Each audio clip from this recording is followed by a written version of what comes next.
Hello and welcome to Geekcast Radio, your home for the Geekcast Radio Network podcasts. I'm your host, Steve/Megatron, and joining me as usual is Mike TFG1 from the TFG1 podcast, and this is our first episode of the flagship show. I don't know if we've actually decided how often the flagship show is going to run. I think it's like monthly at this point, but I'm not really sure, because everything else we're going to be doing is most likely weekly with the exception of ATTF.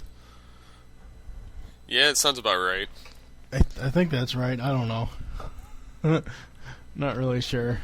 So what's going on with you? Not much.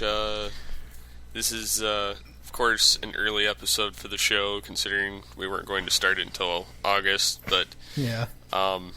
It's pretty much going to be recorded whenever we find an excuse for a show that doesn't fit into our other podcasts. Yeah, I've got several episodes in mind that I might be doing, but as far as it most likely will be a monthly show instead of weekly or every other week, just because all the other shows are either weekly or every other week. And I made a comment to a friend of mine who does another podcast or who's going to be doing another podcast over at Earth 2, and I said to her on AIM the other night, I said, yeah, well, you know, my friend and I, we're starting up our own podcasting network. We're going to be doing 5 shows simultaneously, all at the same time, and all at once. And yeah, she goes, "Oh my God, you must be a podcasting machine." I said, "Yeah, maybe close to that. I don't know, but it's going to be one hell of a ride." Oh yes, and I'm sure down the line, once obviously Beast Unleashed will have a set end time. MWire and Tooncast, I'm still working on the episodes for those. Start talking because I'm about to cough. Well, in the Tooncast, Mike will be basically running that show all the way, and I'll be guest hosting on that for the most part. And as far as the MWire goes, I will be also the co-host of that show, and he'll run whatever episodes that he programs the specific episode for, like for the specific movies, as I will do the same when it comes to a movie that I've selected. Yeah, I mean, I think we pretty much have similar taste in movies, so a lot of stuff that I've put on the list so far is stuff that you would watch anyways. Well, there are some things on there that you may not have seen in a while, or you may have never heard of. I don't know. And go ahead, feel free. You know, I'll email you the list, and you can add or whatever. Right now, MWire, because right now the only episode we have in stone right now is Back to the Future, which is the first episode, which will be in July. All the other ones that I've written up, they have no air date. They could all be changed around. And they most likely will be, because I did not add in holiday-themed films yet. So that's, right now, MWire's full schedule of episodes is still subject to change. As far as Tooncast goes, I think I've got a great lineup with that so far. I've written out, I believe, it's close to 38, 39 episodes for a list to talk about, so... yeah, that's and then of course Beast Unleashed. I mean, it's kind of almost self-explanatory. We're going to be reviewing Beast Wars and Beast Machines. Steve's going to be doing the Beast Wars stuff, and I'm going to be doing the Beast Machines stuff. I will pretty much be running the Beast Wars end of it, as you will be running the Beast Machines end of it. Yes. Yep. And then after that, we're not sure. I know I still want to do a 24 podcast eventually, but that would require me to have the DVDs, and I don't have them at this point. I know I talked to Birdman about doing that, and he said he'd be interested. I also have another buddy of mine who does the iPhone Docked and Mobile Tech Moment podcasts, Jeff Farina, Ultimo119 on Twitter. He's a big 24 fan, so I may ask him about that, because he'd probably have more time than Mike does.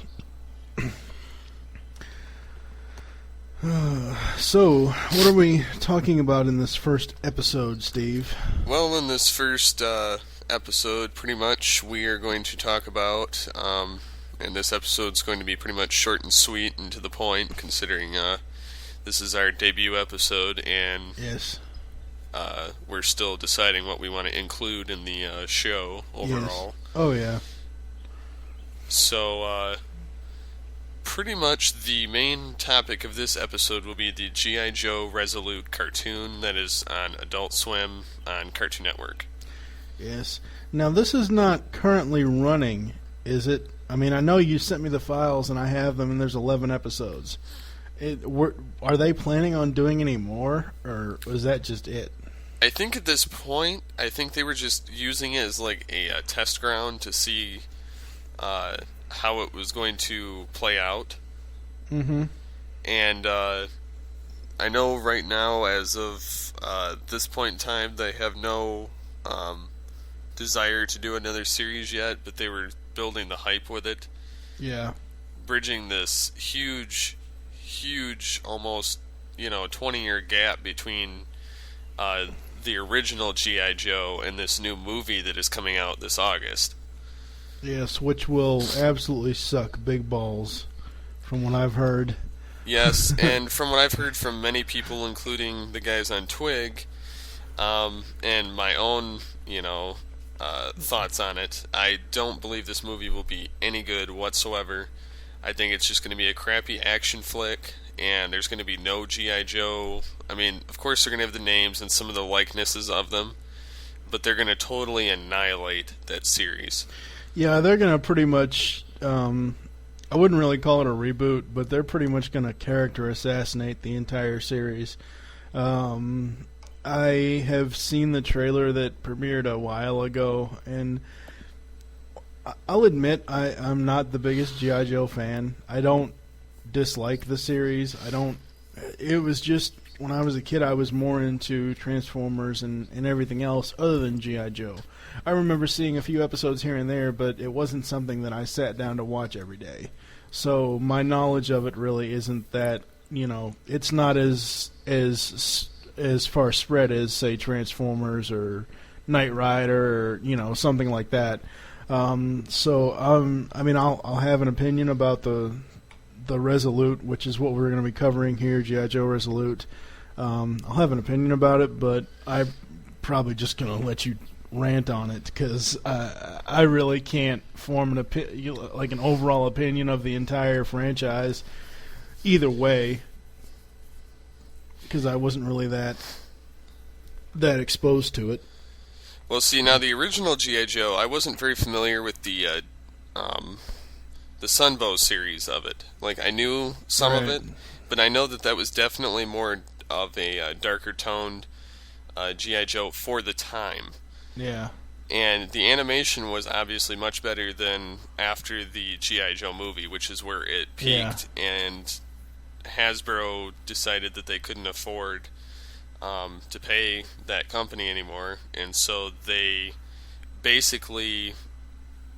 got paid by Deke to take the series, and Deke basically did it for damn near nothing for Hasbro.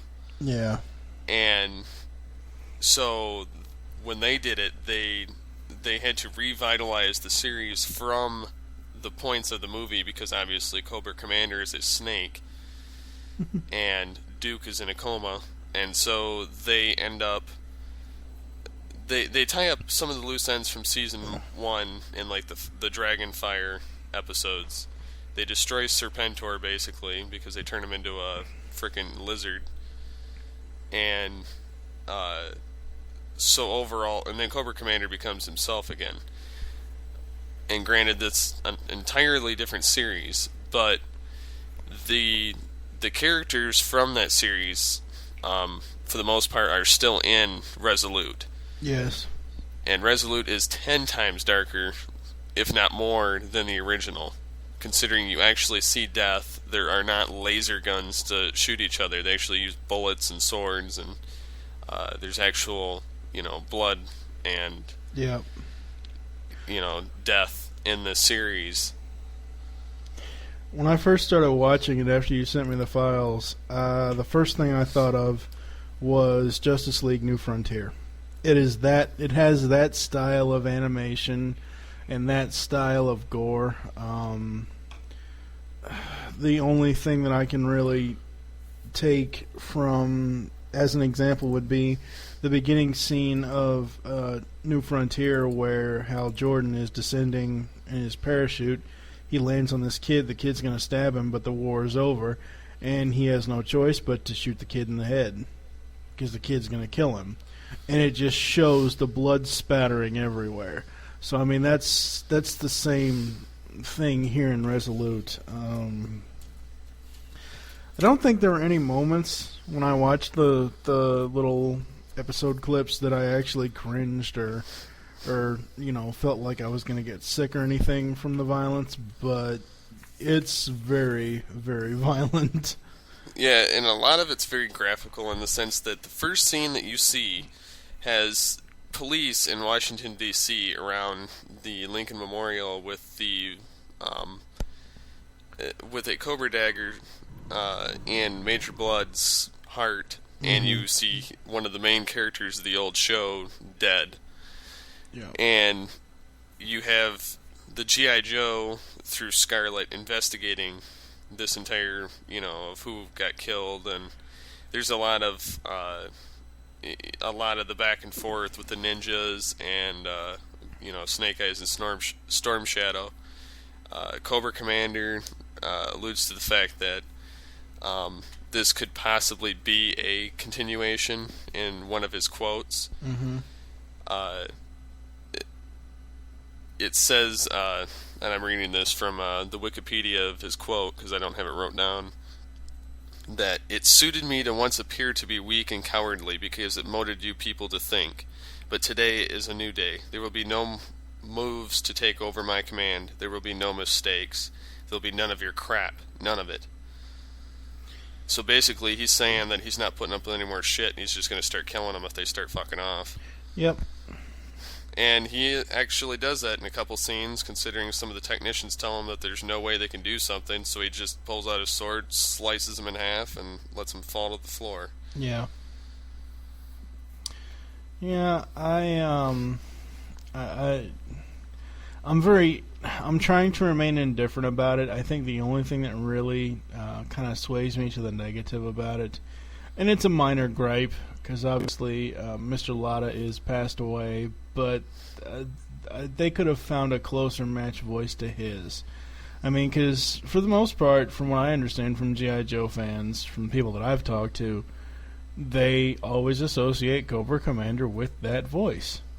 And that's the same thing with me. Even though I didn't have a lot of experience or exposure to G.I. Joe when I was younger, I knew who Cobra Commander was. I knew who that voice was because obviously a lot of voice screams. It's the same voice. But this one, it was darker. I don't know who did it. I don't know who did the voice, but I think they could have gotten something a little bit more of an homage if they found someone to not really copy Chris Latta, but to get close to that sound of his voice. Yeah. I would have rather that they'd kept closer to the original, like you're saying. Yeah. Because it was a good voice, and it wasn't the most annoying like some of the previous G.I. Joe little special movie features that they've had in the recent years. Yeah. They haven't been lame like that of somebody trying to basically mock the original voice. But it would have been nice to actually see and hear the original, like, as close as they could get it. Yeah. Yeah, I'm trying to think of a comparison here, and it's not coming to me. I was trying to think of another role in animation that originally had one voice actor and then moved on and I know what it was. Omega Supreme in Transformers. In the original, I believe it was Greg Berger that did it. I'm not sure. I can't be quoted as saying that's correct, but I know that in animated, Kevin Michael Richardson does it, and I actually had to double check and look and see who Omega was in Transformers Animated, and it wasn't the original voice actor, but the voice, because I thought it was, sounded so much similar. So, if they had done that, I think I could have got past it a little bit better. Hell, I didn't know who Flint was for like the first 6 episodes until somebody actually said his name. I didn't realize he was even there.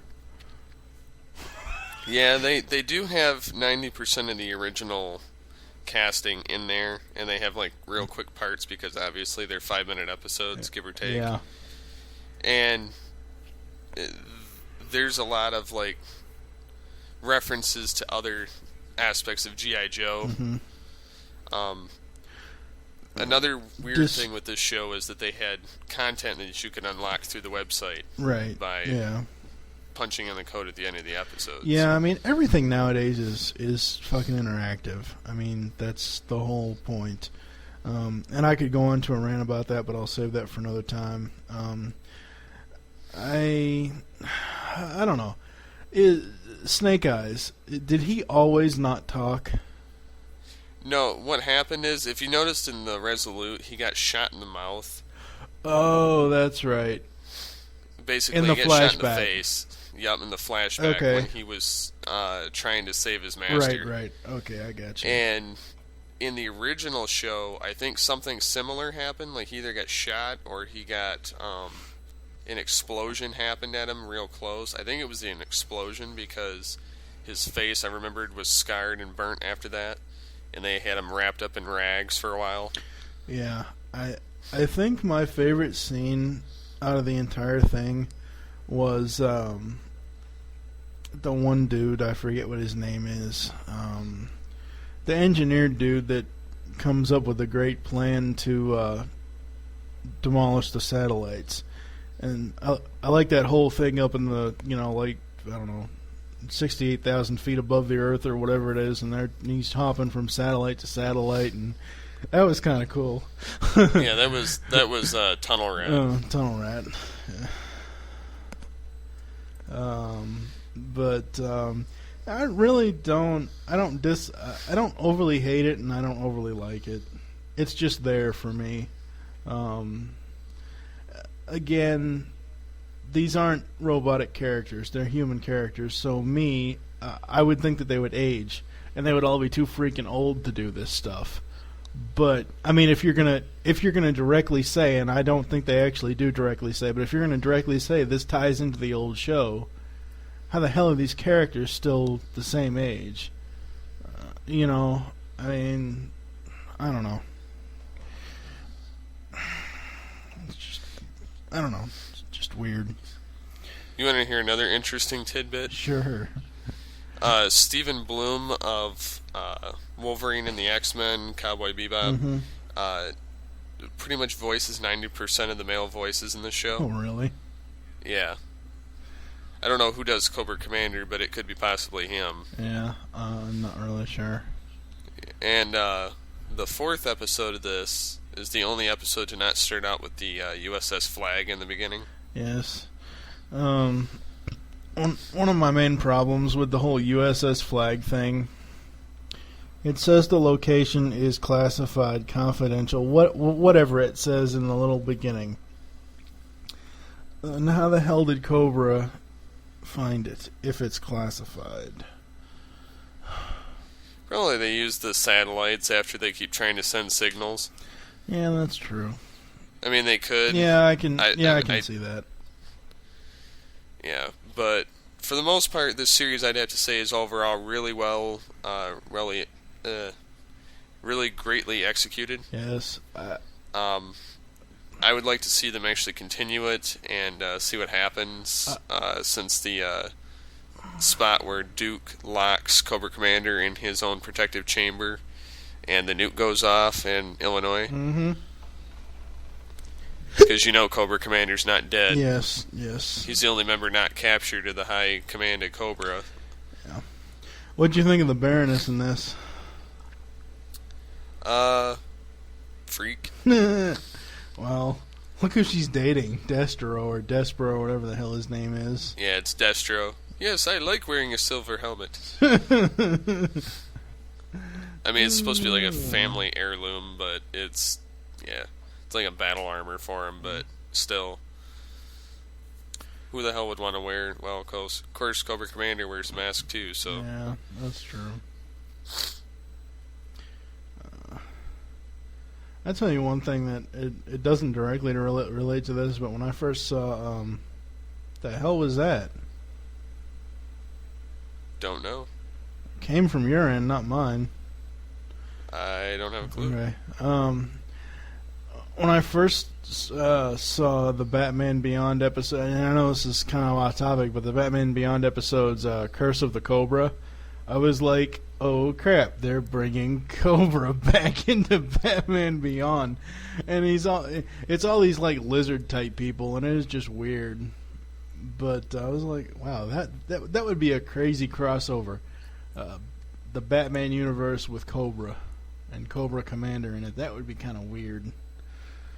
Yeah, that definitely would be. Yeah, I don't know. Yeah, I really don't have too much else to say about this one.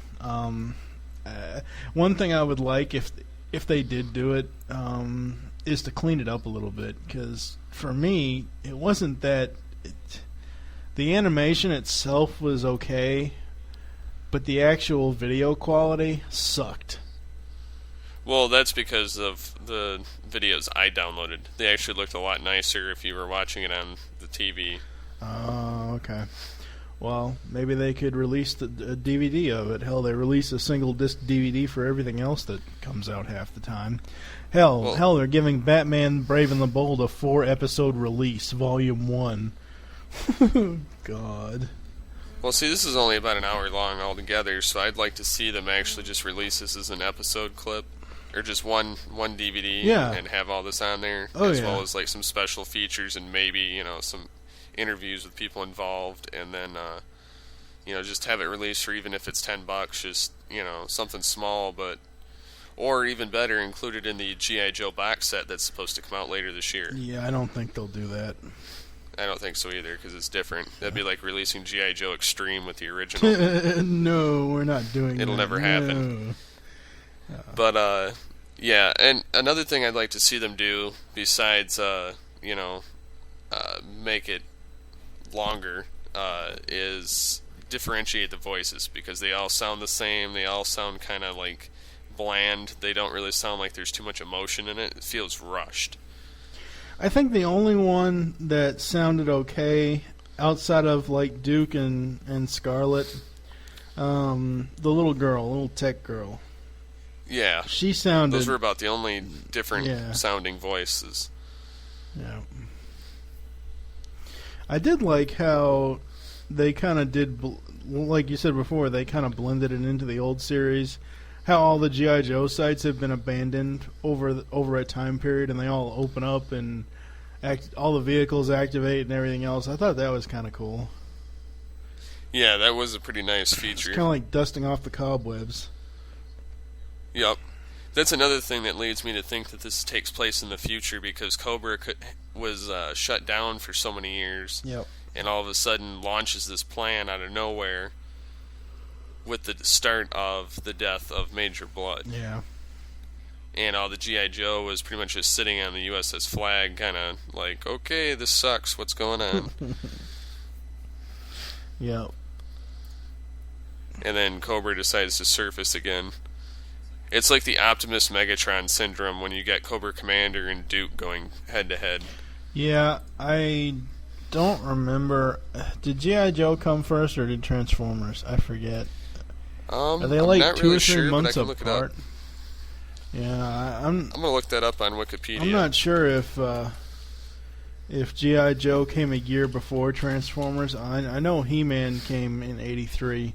I'm not sure when G.I. Joe did, because I know that both of those series ran back-to-back. Or not back-to-back, but I mean, the writers and the contributors kind of ran between both of them because they were both Hasbro properties. Well, this is what happened. Transformers was started up in '84 from the Takara lines, and when it became Hasbro. Yep. G.I. Joe was originally initiated in the '60s. But when did the Sunbow cartoon start is what I'm saying. They relaunched everything with the Cobra organization in 82. 82. Well, comparison I was trying to make was, you said the Optimus Megatron Duke Cobra thing is kind of similar. I was trying to see which one copied off the other. That would be Transformers then, Yeah. because G.I. Joe is longer running than Transformers. Yes. And it is raining like hell outside. Why the hell did you send your damn rain down here? I don't know, but I'm glad it's not here because I get to go to work. In approximately 40 minutes, I will be at work, so I don't really care. Yes. All right. Do we have anything else to say about this? No, I think that about wraps up the G.I. Joe Resolute topic for this week. I know that you and I are still discussing what to do for the next episode. Yeah. I'm not sure when that will get released. I know this one will be out before my wedding. Yeah, pretty much all episodes other than ATTF 24, which we're going to be doing this Friday. Pretty much all episodes are on hiatus until June 5th. June 5th will be the release of, I think, haven't decided. I know Michael and I are going to record episodes 17 and 18 at the end of May for TFG1. So there may be, June 5th may be a double release date. It may be 17 and 18 on that same day. I haven't really decided on that. ATTF 25 will, I actually mentioned this to you earlier today. I think it was today or yesterday, I forget. Because I have acquired yet another interview with Mr. Stan Bush, kind of like a BotCon recap, kind of like just asking him how it was and what his experience was, and can we kind of like live vicariously through him, and what all did he see, stuff like that. I think we're going to be setting that up for Saturday, June 6th to record for ATTF 25, and I thought that was a cool way to kick off the 25th episode of All Things Transformers. As far as everything else, that they do have separate release dates. Tooncast won't be till August. M-Wire is in July. Beast Unleashed, at this point, as soon as I come up with some cash to get the DVDs for Beast Wars, I do have a source to get them that is fairly reliable, that I'll be able to get them at pretty much any time. It's just coming up with the cash to do so. Yes. Yes, I know. You want me to hurry up and get them. Well, send me $100 and something and I can get them from Rhino.com. I'm trying to think what else. I do have several ideas for this show here for GCRP or whatever we're going to call it. I did have one like iPhone talk type of deal where I think my buddy Jeff Farina from iPhone Docked and Mobile Tech Moment might be joining me. I haven't really worked the details out with him on that yet, but I will eventually. So yeah, pretty much like I said, everything's kind of on hiatus until June 5th. Yep, so pretty much we'll have the last ATTF this week. Yep. This should be released this week, if not the very beginning of next week, because I'll still have 3 to 4 days to do this next week. Yeah. Probably won't record anything next week at all. That's fine. And then we'll probably come back and do, obviously we're going to do TFG1 and ATTF, and then probably a GCR episode. Yep. But for now, I guess that wraps this show up. Yeah. For the episode 1. Yes, it does. And I just want to say, with our little hiatus here, that gives everybody that listens to the shows that are currently running to go back and re-listen to the ones that you haven't listened to yet. So you got 2.5 weeks to catch up. And yes. Especially listen to episode 16, the 3 hour, 58 minute long Transformers Movie Roundtable. A lot of work, both on editing and recording, went into that. Yes, and if you do have a chance to listen to it, because it has Stan Bush. It is pretty awesome. It has Stan Bush. What more can you ask for? Yeah. Well, my recommendation is to do it either if you can listen to it on your job, I would do it then, or find a bunch of shit to do at home. Yep. And just listen, because that's how I had to do it. Oh, yeah. Otherwise, you're fast forwarding, or if you get like an iPod, I know they sometimes stay in the same spot. Yeah. If you've got a generic brand of MP3 player, you're kind of screwed unless you listen to it all in one sitting. Yeah. Michael asked me after it was released, he goes, wait, because I didn't tell him how long it was going to be. He goes, wait, it's 3 hours, 58 minutes. What the? Can't you break it up into 2 parts? I said, nope. It's one fluid thing. Even though that half of the clips are kind of jumbled because I kind of started and stopped each one like it was a regular episode of the podcast. Because obviously I didn't know when I was going to be able to record with all the people that I recorded with. Even though that part is a jumbled mess, you get all kinds of Stan Bush music. Even if you're not a Stan Bush fan, you know these songs. And, you get, I think my interview with Stan was like 26, 28, 30 minutes, something like that.